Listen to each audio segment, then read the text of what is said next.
This is a presentation that I gave at the Harvard Religious and Trauma Symposium a couple weeks ago and put on by students really to generate a conversation about the framework concerning religious trauma and to facilitate greater conversation between the kind of research side and the clinical. And this is the one that I had come up with. And it really has to do with the structure about how do we even talk about religious trauma, or as we'll get to, I tend to frame it as trauma that occurs within a religious framework. And so the title here, and bear with me, it's extraordinarily academic, and I will give you a little bit different title here shortly, but it's concerned with disruptive constructs and predictive failures, reframing religious trauma through personal construct psychology and predictive processing. We'll get into each of those pieces here in a bit. And essentially, though, this really has to do with how, in the process of being involved in religious ideology, although as we'll see, this is also applicable to any broad ideological framework, that the variable that we're concerned with is the degree to which it touches on or constructs or frames various aspects of your life, various areas of your life. And so the more of those areas that a ideological framework orders, organizes, constructs, the greater degree of disruption that occurs when that ideology is challenged, and particularly when it refers to religious trauma, when that ideology is largely removed or left behind. And as we'll see, that is well, quite the disruptive experience, as is shared by not only myself, my own history, but a lot of the people that I work with and many out there. So we're going to be addressing here a bit of a kind of clinical gap. So for the most part, traditional PTSD or post-traumatic stress disorder frameworks focus on discrete traumatic events. So specific abuse, specific moments of violence, specific moments that are disruptive to the person's everyday life. And as we'll see, disruptive to how they see their life unfolding in the next moment, in the next day, week, year, as it relates to how they organize their life. I mean, trauma is very much tied to disruption. Trauma is an aberration. We're not born into this world going, yay, I am looking for trauma. That is not biologically what any of us are evolved to look for, and certainly not actively engaged in seeking out. So trauma is a kind of a gutter ball for those who are bowling. It's that your ball's going down, going down, going down. You think you threw it right, and then bam, something happens and it goes into the gutter, and you're sitting there going, "What the hell? What just happened?" Now, this is obviously not to make light of anybody's personal experience, but it is a metaphor to at least attempt to start understanding, like, you think of a way of something happening and the opposite occurs. And so when we're looking at frameworks around particularly religion as a guide to framing various aspects of one's life, we're looking at when that is disrupted, that there is a pervasive disorientation that persists long after leaving it. Survivors of this describe feeling a sense of lost in the world, haunted by specific memories quite often as well. Because religious trauma here involves more than isolated events. It represents the collapse of an entire meaning making system that once predicted, point one, and point two, explained reality itself. And that's the alternative title there, is that sense of world disruption, reality disruption. That rather than something that occurs in a moment, like a car accident, definitely dramatic. But generally speaking, these moments do not typically, again, not always, but typically do not result in a profound sense of disconnection with broader aspects of life. It can develop. That is, of course, a sense in which PTSD, develops. It's a clinically significant, issue that is used to identify, oh, this is an ongoing issue. Religious trauma, though, tends to kind of carry that in with it, like the very nature of religious trauma or trauma that occurs within a religious context carries that all-encompassing feeling, that all-encompassing frame, because it wasn't just a moment, it was a way of explaining yourself and those around you and how you were going to make decisions going forward. And we'll touch on those three things actually here in a moment.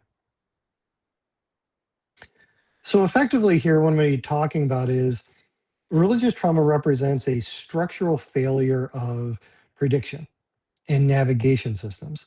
It's not merely responses to discrete traumatic events, but a collapse of the cognitive architecture that enables individuals to anticipate and make sense of their world. So we're going to be looking at the brain as scientist, as kind of metaphorical structure under the predictive construct psychology that have been developing. But it's also going to be based on personal construct psychology from George Kelly. We're going to be looking at how prediction errors occur, particularly in high demand contexts. And we're going to be looking at identifying those clinical markers then that indicate a kind of full or all-encompassing construct collapse.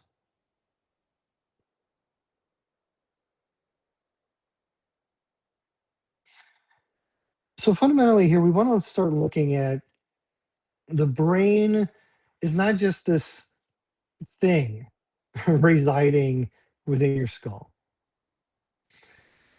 It is a evolutionarily developed tool for regulating and understanding the need for, predicting the need for resource management in a future oriented imagination. So basically, every day, every moment of the day, the brain is taking from the present, understanding it from in light of the past, in its various connections and similarities, and then extrapolating from that combination into the future to understand, so if I do A, is B likely to a result, or is it C? Or shoot, is it even MNOP? Who knows? It is taking stock of limitations, perceived and actual, and noting then, well, based on the immediacy of what is available and in light of what is likely to happen due to what's going on now and how it is similar to the past, and ooh, we needed this amount of resources, whatever they may be, to address it before, we're likely going to need it again. Therefore, I'm going to take stock of, do I have enough? And if I don't have enough, whew, time to start the engines going to either one, look at generating those resources, or two, slowing down to preserve and be able to use what resources one has more efficiently going forward. And this top down processing, our expectations actively shape how we perceive and interpret experiences. Religious dogma in this framework functions essentially as high precision priors. For those who are interested in kind of that Boolean logic, you're going to be hearing some language that is very similar to this. But they're high precision priors. They're effectively saying, here's how the world functions. Here's how it is likely then to occur when you do ABC behavior. Beliefs held with such certainty that they become unchallengeable, though. We're all operating with priors. We have to. It's why we can actively engage in behavior without necessarily having all of the so-called calories needed, because we know, generally speaking, particularly those who are, middle class, Western world, like, I'm likely going to be able to, get food. So I can expend right now, and I'm not really worried about going into a deficit too much later. So the challenge of that deficit is incredibly small. That prediction is a belief. It is a prior that the brain utilizes to be able to say, "Oh, I can do these things because I am going to be okay. I'm going to be able to draw from these resources. I know they're coming. I know they're available." But we kind of hold these at least a little bit in tension. It's like, yeah, but it's possible I might not. In fact, just a small tangent, that might not, that uncertainty of whether or not you're going to have those resources in the case of food later, becomes its own means then of not engaging in that behavior. But we're still uncertain. Dogma, though, fundamentalism, is principally about taking those beliefs and making them incapable of being challenged or skeptically looked at. It's not just that it is likely, it is this is inevitably how things are. The problem with this is that when priors are treated as absolute truths, the brain resists updating them. Why should it? If it's absolute, it's set in stone, set in steel, why should you question it? Why should you at all have any kind of humility concerning this? It's just true. It's true. And here's a famous framing: it's true whether or not you believe it or not. And when faced with then contradictory evidence, well, what do you mean contradictory evidence? There's no such thing. Contradictory evidence is just information that hasn't been subsumed under dogma. In this frame, then, dogmatism treats cognitive dissonance as a sin, as an aberration, as something to be avoided or destroyed. Whereas in the actual natural order of things, cognitive dissonance is a central fact of life. It is a requirement of making decisions, in fact, because that's what we're doing all the time. We're juggling possibilities and going, God, I think I have this available and I kind of want this outcome. So I'm basically I'm gonna put 40% on red and we'll see what happens. Dogma says, I'm going to put it all on there. And if it doesn't turn out to be, it's not the problem with the dogma. It must be the table. It must be some kind of problem out there because there's no way, according to dogma, that it can be a problem with the belief itself. So, this top down processing, particularly within dogmatic religious contexts, are these high precision priors. They're incapable of being challenged. And the reason for it makes sense. This is not a condemnation exactly of high precision priors. Sometimes those can be really needed. I mean, I'm reminded of, I have a friend of mine who works as a machinist in his past. And he looks at this and he goes, well, when looking at making these very fine tuned instruments for a particular project, we're looking at micrometers. Like you can't even see them with a naked eye.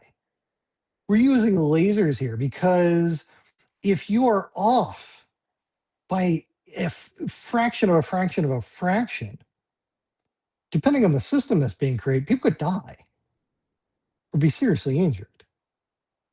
So that kind of high precision analysis is sometimes very much needed.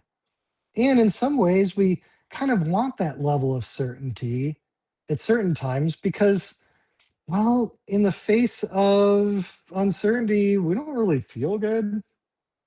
Oh, this is why motivated reasoning and the very in all the bias and errors that people have long lists about. That's why they exist. They're all effectively ways of curtailing uncertainty and the discomfort that comes along for the ride. Within dogmatism, though, these priors become unchallengeable axioms. They're not testable. They create a closed interpretive loop where contradictory evidence is reframed or dismissed. And you can see this even without, religious context. I mean, politics is famous for this. Politics itself often being a kind of all-encompassing ideological framework. If you come across information that doesn't fit, it must be the system. There must be something wrong with either how it was gathered or who said it. Because in a closed system, we're not allowed to challenge this. So doubt becomes attributed to a moral failing because dogma shapes the perception of reality itself. And evidence then becomes reinterpreted to fit beliefs. You've heard of confirmation bias, most likely, and all the various ways that such manifest. This is not abnormal for human beings to engage in. This is very common. It's just that in this process here, we're looking at, well, wait a minute, why are people having such a problem when they're challenging initially, when they're still within those believing contexts? And why has it become then an increasing problem as they leave it? Well, this is why. Because it organized things. And once you start questioning those, you not only have gone against the very nature of what those things are, those priors, but you now start having a problem with, well, what the heck am I going to do if I don't have this level of certainty anymore? And a lot of this is coming from George Kelly's personal construct psychology. And it proposes that people effectively function like scientists. We're constantly forming hypotheses about the world. We anticipate events through these constructs. They're kind of bipolar mental scales, such as, well, in this context in particular, saved versus lost, faithful versus apostate. These constructs channel all the psychological processes, shaping how we perceive, interpret, and respond within experiences. In some ways, they're more than just a belief. They're the structure through which individual beliefs are funneled through. They're a way of framing existence itself so that as we go, oh, I think this, and how do I know that what I think is accurate? Oh, because it resonates with the framework. So in religious context, these kind of bipolar constructs become the fundamental architecture through which believers navigate reality and their personal and social identities. We're going to come back to those three here consistently. How do I think about myself, personal? How do I think about personal relationships and relating to others? Second. And third, how do I navigate reality? I.e., how do I decide what to do with myself?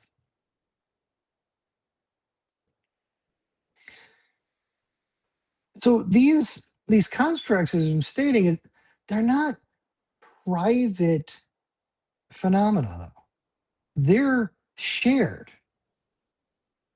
While we do not have access in a kind of mind reading sense, not postulating magic here, they are shared in the sense of the extended mind around us as being fundamentally relational creatures.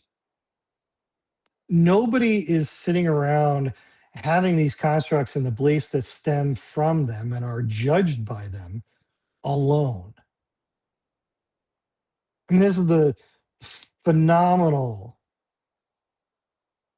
structure around why the internet is what it is. We like our echo chambers.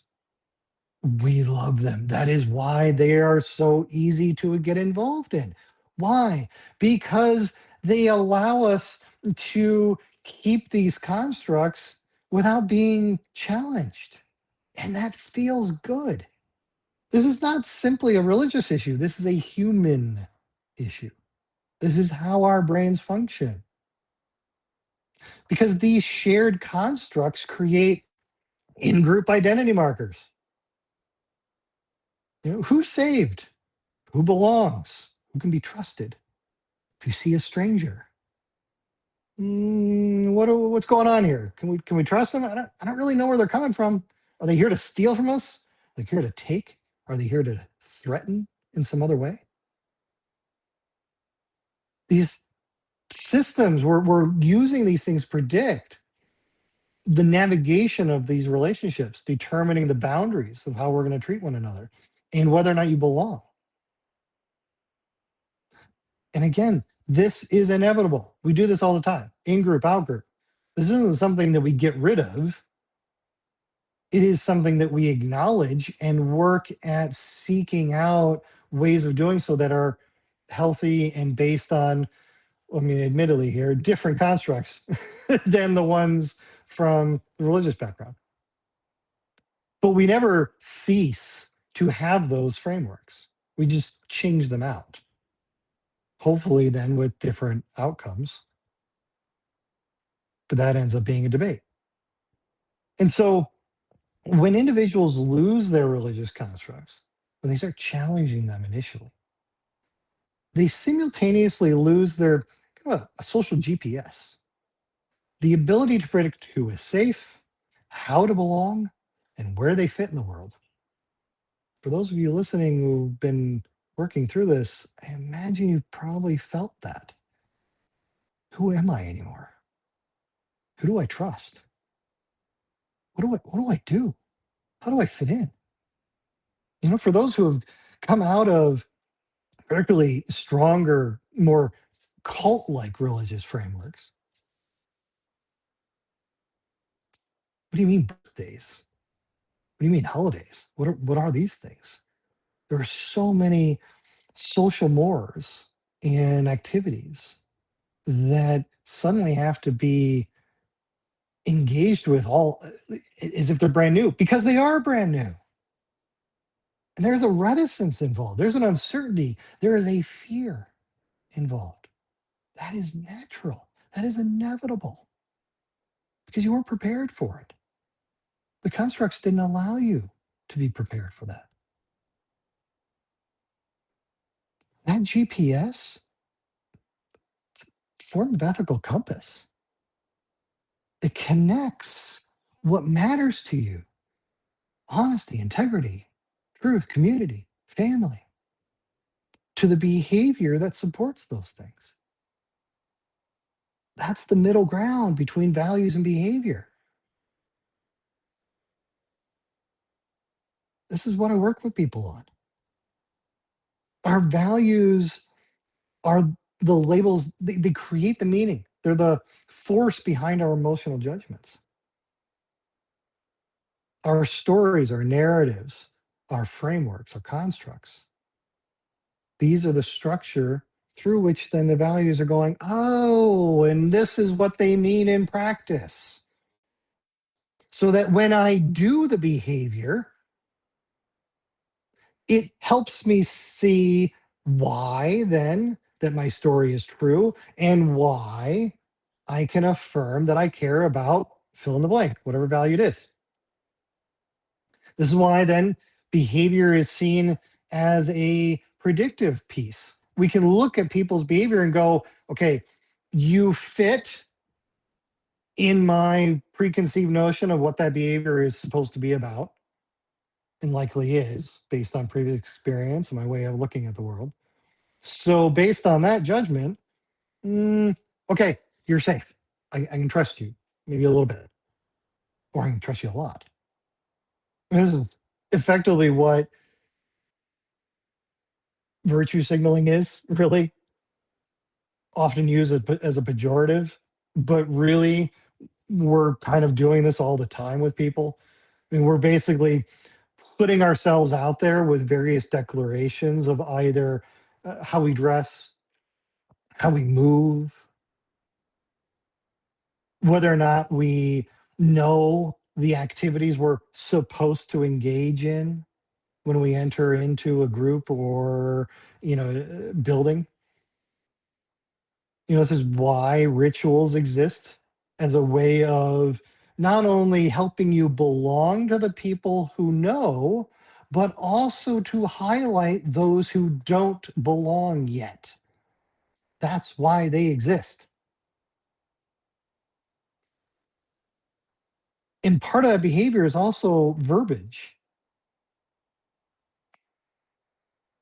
You know, do you believe in Jesus? Muhammad is his prophet? These phrases are ways of telegraphing to others, I see you, you see me, we're together. Obviously, it's not just in religious context, but that's the context here. And so, as we look at integrating predictive processing and personal constructs psychology, we can see how this comes together as a kind of generating predictions through those constructs. They're hypotheses, as the scientist metaphor goes, about how reality works. So then, in religious context, these constructs become totalizing. They become all encompassing, comprehensive, predictive models that explain everything from morality to cosmic purpose.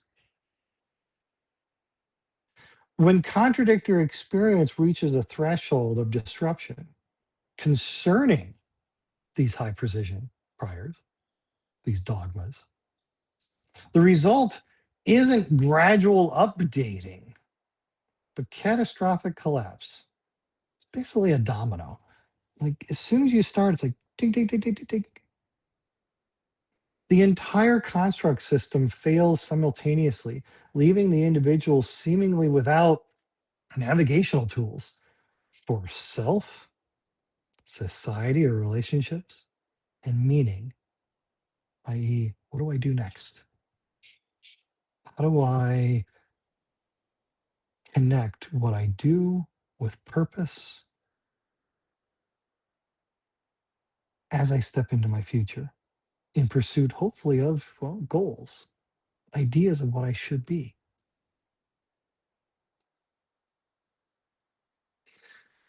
One way of then looking at these areas is looking at Ninian Smart's seven dimensions of religion. Not going to get into all of them, but as a list, it's ritual, the things we do to separate one another, doctrine, myth, ethics, which is very much tied into behavior again, experience, that shared reality that we're creating together, social structure, and of course, the materiality of the experiences, the Catholic vestments, head coverings, body coverings, whether or not you dress appropriately when going to church, whether or not the person looks right, quote unquote, when up on that stage or behind the pulpit. These all interweave to create a closed, predictive system. This is what is meant by comprehensive or totalizing. The architecture here functions as prediction management. It is engineered to minimize surprise, i.e., dissonance, by controlling the information flow and limiting exposure to that dissonant data that might challenge many of those core constructs. This is why you do not forsake the assembly. This is why you don't have friends outside of your religious background. This is why you don't watch certain movies, read certain books, engage in certain educational experiences, engage at all in certain social experiences, depending on the degree of cultness that you're involved in. It's not that there's some kind of active control exactly. Obviously, that is the result. But it is in the back, like it is a normalizing biological experience, a desire to say, can we organize and desire limitations on our social groups in order to more clearly delineate who is and isn't safe? The desire totally makes sense. Obviously, I am not agreeing with the ways that that it happens, but that deep desire is entirely, well, human, mammalian. It is. Why wouldn't it be? We have limited resources in our life, and we are getting ourselves under threats. Of course, we want to diminish that. This is a way of doing so. It's effectively what religion kind of overarchingly developed out of. It was a way of organizing this to go, I know better how to utilize the resources. And one of the strongest resources available to us are our relationships.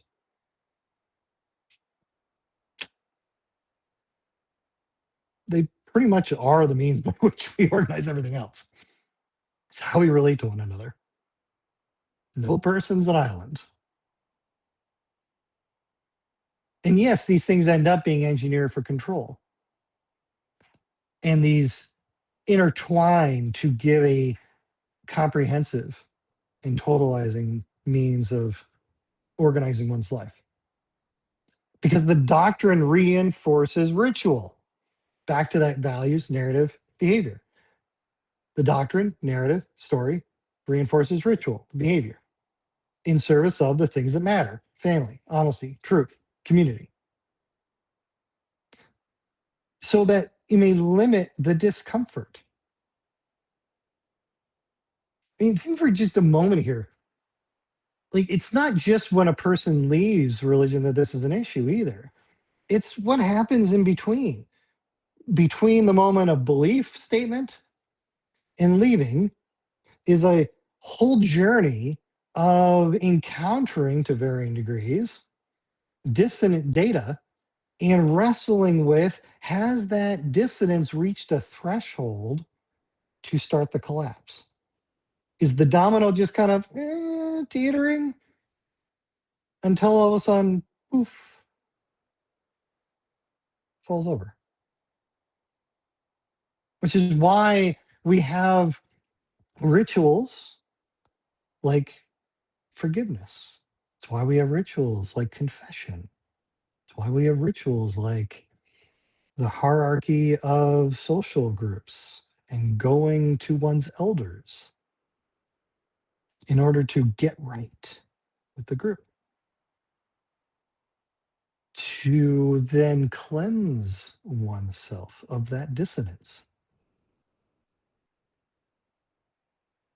All of it is to help make sure that within the in group, you're safe. And let's face it, later on in life, even after we've left, if you feel yourself at times feeling the draw of some of those rituals, that's why. We just want to create new ones.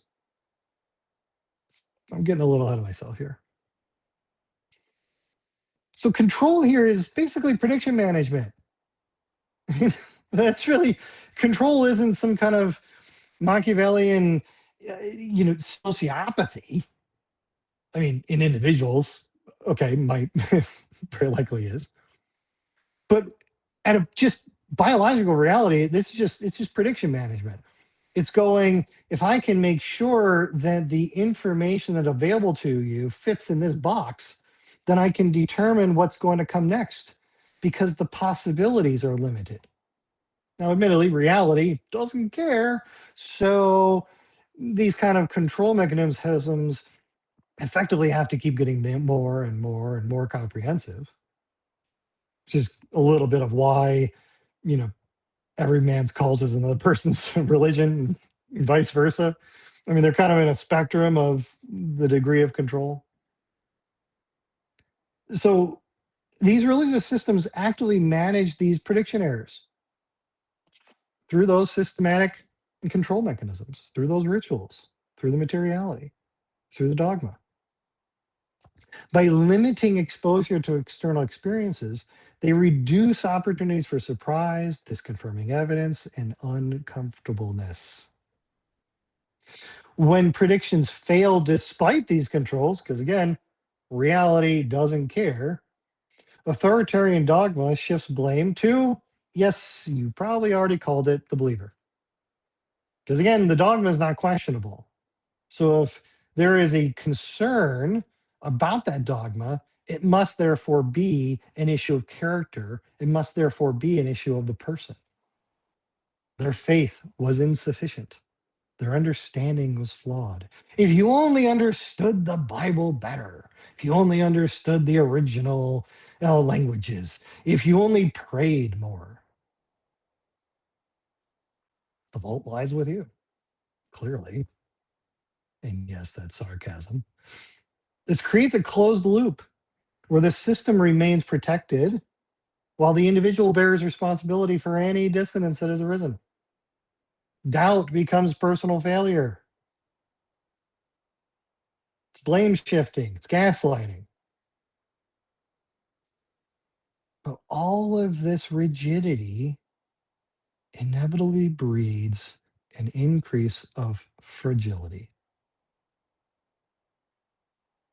If you can't bend, you will break.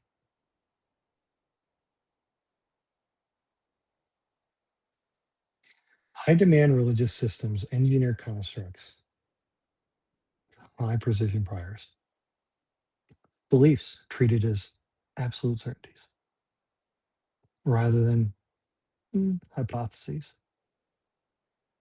This inflexibility, the brain can't update predictions when contradictory evidence emerges.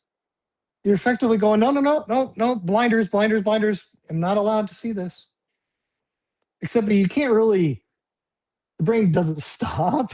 I mean, it reminds me a little bit of, court systems. The jury will disregard the statements. Oh, come on. It's practically an art form to get things on the record, knowing that the brain can't forget this stuff. It's there already, but you're not allowed to use it. You're not allowed to. So anytime that it comes up, and this is where the crazy making can happen because Because the brain isn't getting rid of these experiences, isn't getting rid of the evidence, isn't getting rid of that data, it inevitably is going to arise again and again and again. But wait a minute, if it arises again, what do you have to do? You have to say no to it again, and you have to say no to it again. And so, therefore, it ends up being this kind of feedback loop of something's wrong with me. I keep having doubts. Well, you're having doubts because reality doesn't isn't fitting. You're not having doubts because there's something wrong with you. If anything, you're having doubts because, well, you're profoundly and wonderfully human. Doubt, doubt. It's probably one of the most quintessentially amazing things about being a human being. It is not belief, I believe, that defines us. It is the ability to question that does. Unfortunately, within religious rigidity, when constructs reach a threshold, personal experience of undeniable contradiction, they don't bend, they shatter. Systemic failure cascades across identity, relationships, and meaning making.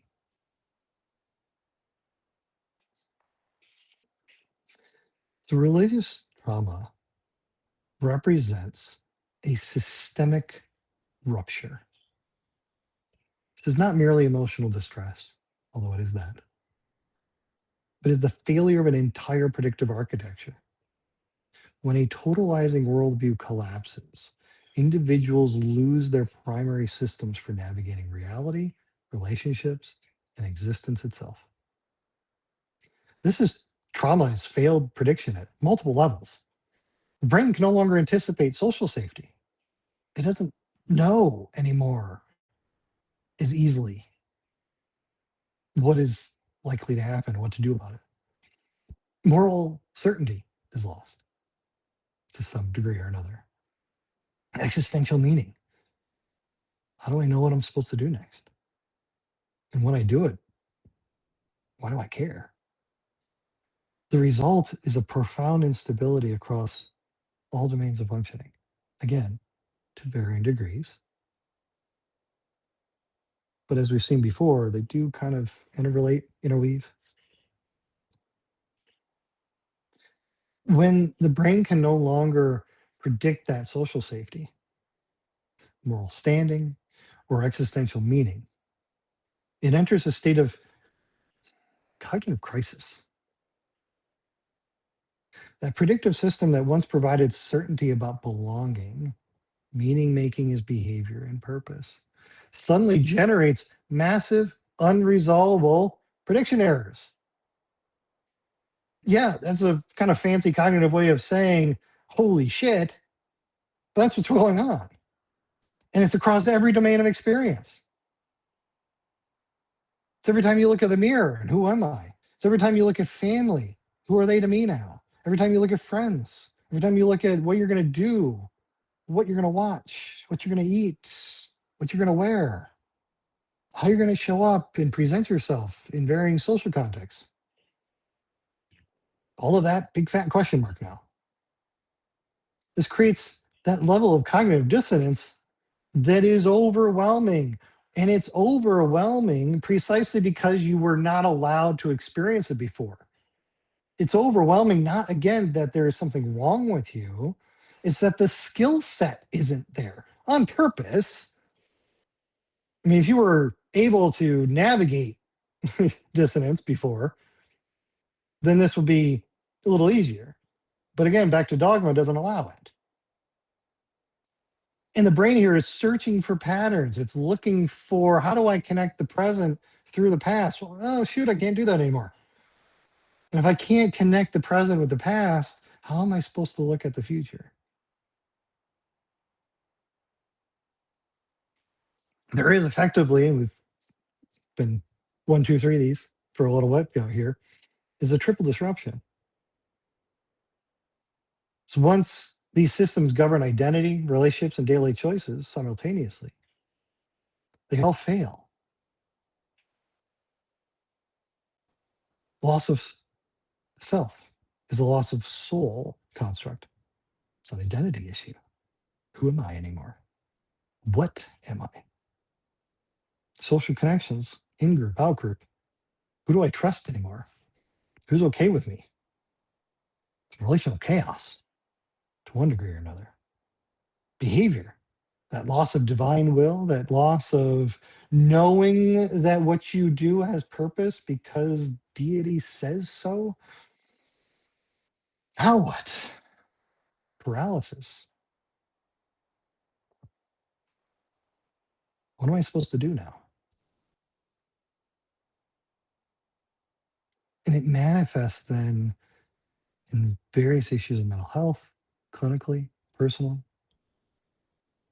anxiety and depression, essentially that paralysis in action, personal experience. The brain becomes stuck without a viable predictive model, leading to rumination, hypervigilance, emotional paralysis.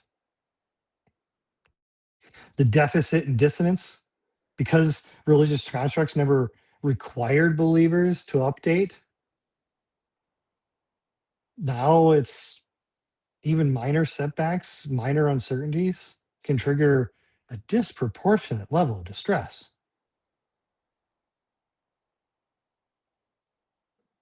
We're not allowed to adapt. We're not allowed to learn that uncomfortable does not mean necessarily threat.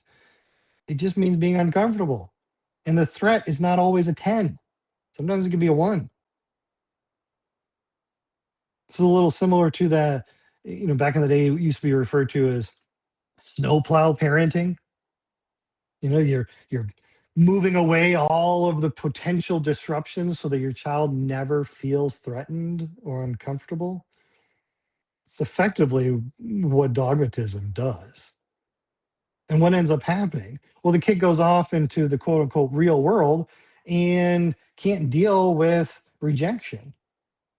And if you can't deal with rejection, what are you going to do? Where you're going to act in often awful ways as you attempt to get those needs met in ways that you've just seen, but you have no structure to hold that in.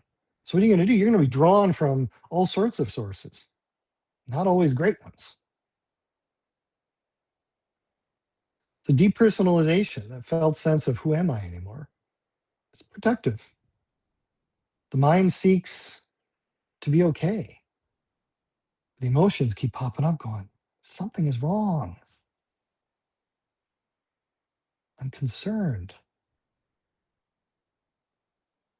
And these symptoms often then can be seen as kind of basically maladaptive responses.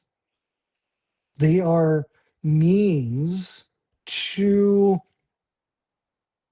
help the world make sense to us. They're means of attempting to reconnect to old constructs that don't fit anymore.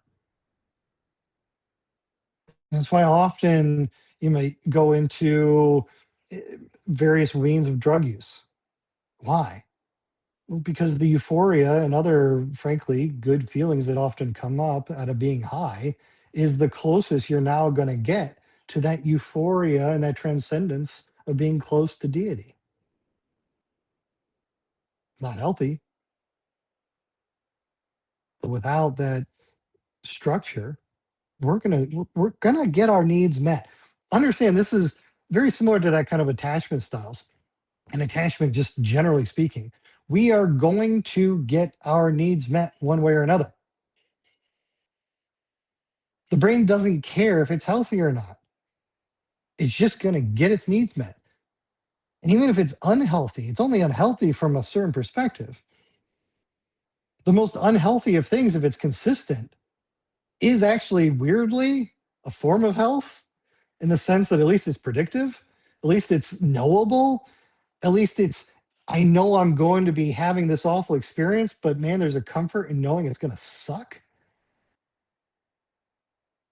Obviously, not an advocate for this at all. But there is that kernel there of going, why do you stick in awful situations? Because at least I know.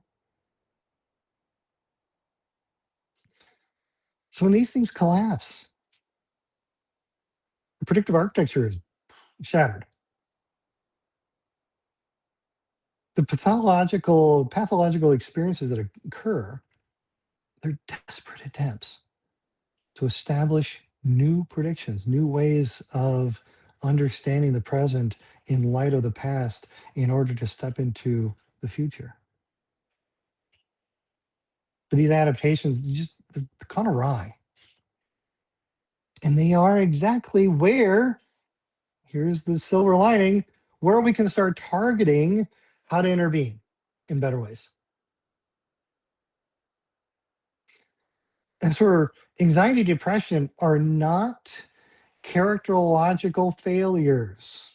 And I'm kind of really honing in on this, but it is a common message that not only is personally felt by many, but it's often a message that is told to people who have then left their religious backgrounds. That if you're anxious, if you're sad, it must therefore mean the judgment of the spirit. It must therefore mean that there's something wrong with your decision. Not necessarily. Anxiety and depression are signals going, I have a degree of uncertainty now, anxiety. And if I don't know how to handle that uncertainty, increasingly, depression. Depression basically hunker in, conserve resources because you don't know what's coming next. Isolation is a response to a world that doesn't make any sense anymore. Persistent anxiety, rumination, withdrawal, trying to reconnect to the previously known. It's not there. This is normal. This is profoundly human. We experience these to varying degrees throughout our life. They are not signals to say that something is inevitably wrong with you or even that your decisions are bad or wrong. It's just going, I don't know. And if I don't know, well, let's start asking some more questions. Similar around the nature of self, identity confusion. It's a protective response. If you unplug from self, environment, represents the brain's attempts to reduce the prediction error. Effectively, you're doing by isolating, withdrawing, you're doing the same thing in some ways that the religious structure was doing for you, which is why it's so enticing because it's not something that's provided by religion. Religious structure just simply adds rituals onto something that we do automatically as people. If we're uncertain, we withdraw. It's not a malfunction, it's survival. So disconnecting deliberately, consciously or not, is a form of going, I'm threatened. But that's not the problem. The symptom is not the issue. Symptom is a directional sign. It's pointing in the direction of, okay, wait a minute. There's something that's been disrupted. I need to try to address this. And the behaviors that we go about doing this, they're just learned responses, often from old systems. Unfortunately, when we felt isolated and like, well, what did I learn before? Well, okay. I want to sleep a lot, Netflix the binge, run off into the woods. Although, admittedly, a lot of these things aren't necessarily wrong in small quantities, but they're attempts. It's when we do them to excess that becomes a problem. And that's where we get into these disproportionate responses to minor life setbacks. Because again, the dissonance deficit. not able to struggle meaningfully with struggle. In a word, it's lacking resilience. When everyday disappointments that occur, job rejection, a friendship ending, the prediction system lacks basically calibration experience. Every little jarring moment is, whew, every one becomes an eight. Minor errors feel catastrophic. There's no template for updating. It's either collapse or maintenance, for me or against me, saved or not, part of the group or outside of it. In seeing these things, though, as manifestations of our humanity, we can move from that rigidity to flexibility. The very systems that generated the rigidity in the first place can do the opposite because the desire is still that predictive processing and having these constructs. That hasn't changed. The need, the desire for organization of one's life hasn't changed. We just want to have greater degree of flexibility in order to then also increase our resilience. So this means helping people, including ourselves, recognize that thoughts are just constructs. They're not immutable thoughts, facts. It's one of the one of the things I work with people all the time. You don't have to believe everything you think. Struggling of choice and uncertainty is a natural process. We're seeking that order and continuity. But what we want to do is create a space for genuine flexibility to emerge, to heighten, and in fact, even learn to have fun with I don't know. We can reduce the shame. We can reduce the blaming. We can normalize the struggle of just being alive, of having a mind that goes, so that's how I've seen things, but it may not necessarily be so. And that flexibility allows for, oh, it allows for a lot. Because the real question here is functionality. How do we keep moving forward in our lives? It's asking this very powerful question that I often raise with virtually every client. What is this behavior serving? So rather than viewing symptoms as problems to eliminate, this reframing of functionality helps clients and people and us understand their behaviors as adaptive attempts to predict and navigate a suddenly unpredictable world. Every compulsive action, avoidance behavior, or search for routine effectively represents the brain's, at times desperate, search for workable predictions. It's why we go towards the candy. Totally me. Because I know what I'm going to get out of it. It's an easy, like, if I am, have those gummy bears, holy crap, I know what I'm going to feel like. Now, if I slow down enough, I realize that I'm probably not going to feel great later. It might shift my immediate behavior and try something else. But if I don't pause enough to see that, well, okay, oops. But still, at least I know. The shift from symptom focus to function focus can empower us to see struggles as logical biological responses. They're not personal failures. The uncertainty that you are feeling having left your religious background is not a you problem. It was a system problem that you were experiencing, that you are now having to ask, what will I now do? The values haven't changed. They still can exist as navigational anchors. There's still ways of going, what do I care about?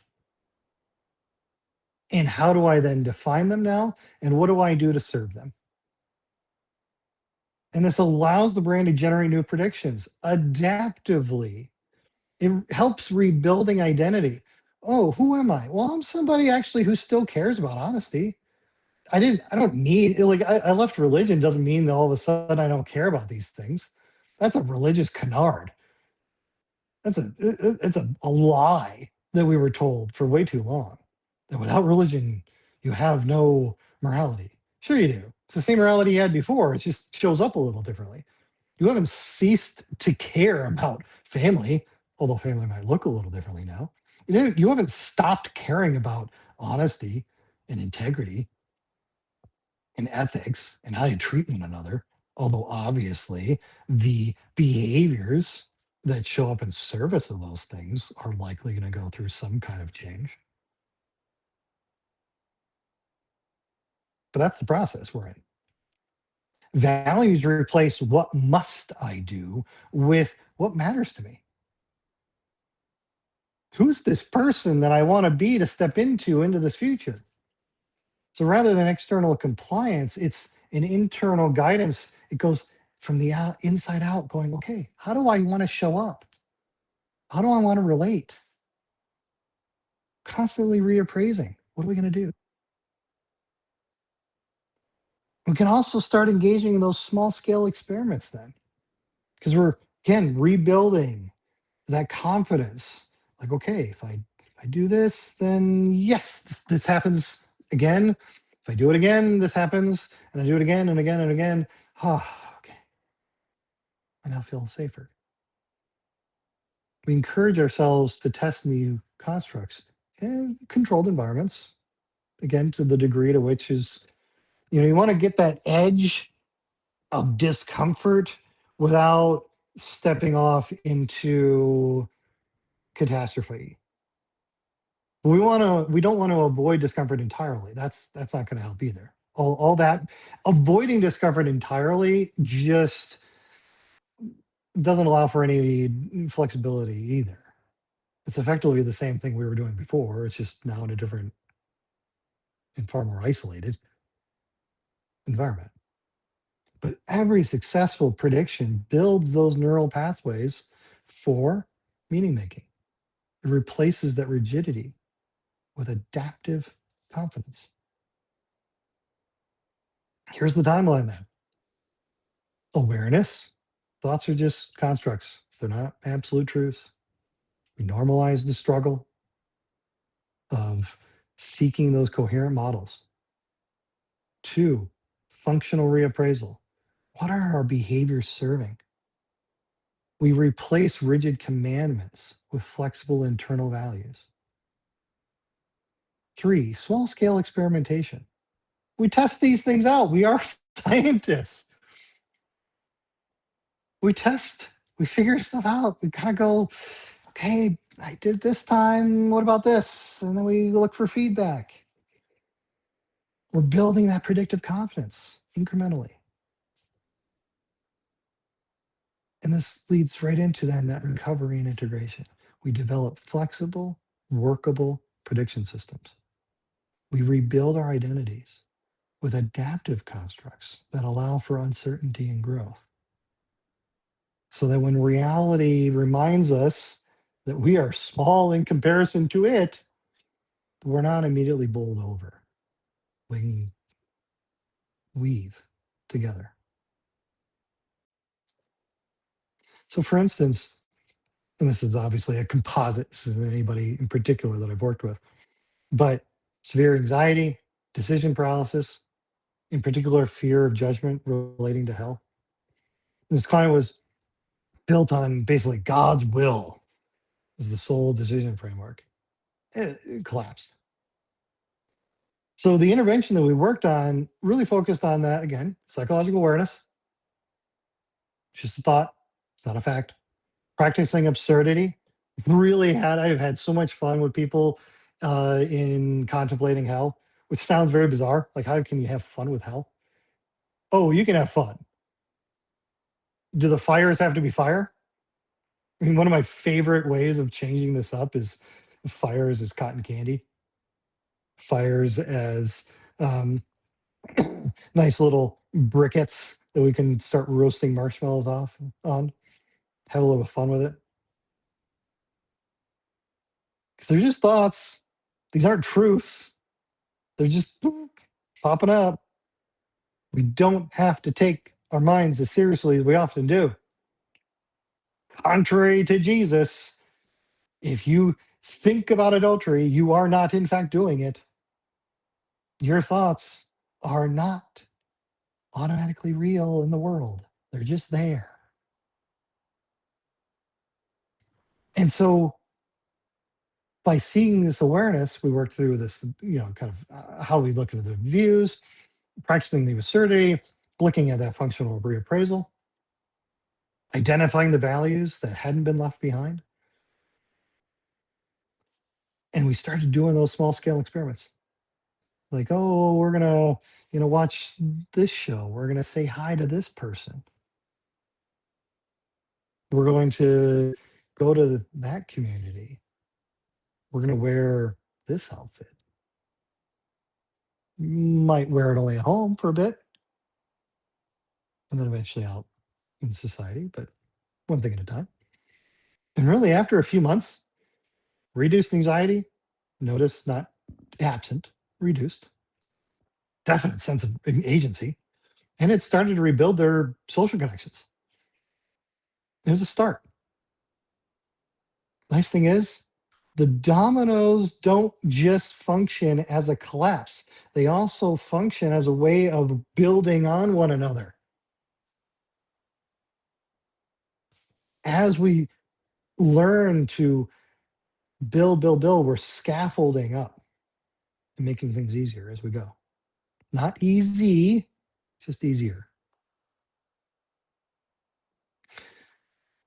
So as we get to the end here, religious trauma is fundamentally a disruption of meaning making systems. When totalizing or comprehensive predictive constructs collapse, the brain loses its capacity to navigate decisions concerning the self, relationships, behavioral expression. This overwhelming prediction error leaves individuals without workable models for understanding the world. Healing is about rebuilding a flexible, workable lab for living. We're scientists. Replacing rigid certainties or dogmas with adaptive constructs, flexibility. We can update with our experiences and generate that resiliency. And for those interested, this is further reading. Very small. I will actually have this since this is going out. It's going to be on my Substack. I'll have all these as a list as well on the form that you can look up. And if anybody's interested, of course, if you are looking at any of these and you have any questions, by all means, reach out, ask questions. I can talk about this stuff all day and love to. It can go from the extraordinarily academic to the personal. How does this actually work in practice? So thank you. And that's really it.